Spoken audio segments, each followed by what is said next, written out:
So what is junk fishing? Junk fishing is essentially when you have a bunch of different baits or rods rigged up and you're kind of fishing them all simultaneously on and off. And the reason that you will junk fish is generally when there's some big transition happening, like a seasonal change. And what will happen is the bass will kind of be all over the place, both in location and in behavior.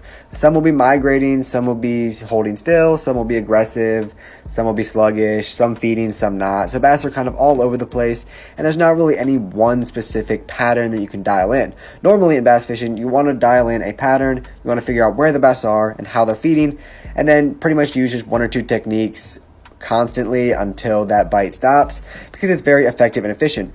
But if bass are all over the place because of some big seasonal change, there's not really any one pattern to dial in on.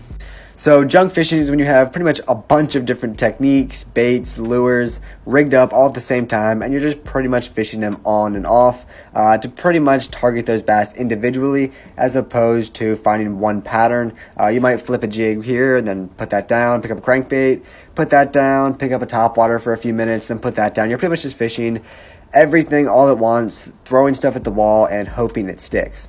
So junk fishing can be very fun because you get the opportunity to fish a bunch of different stuff all at the same time. It's definitely not boring, but it can certainly be very difficult because the reason you find a pattern is because it helps you catch more fish. It's very efficient and effective. So when you don't really have a pattern, the fishing can be very tough.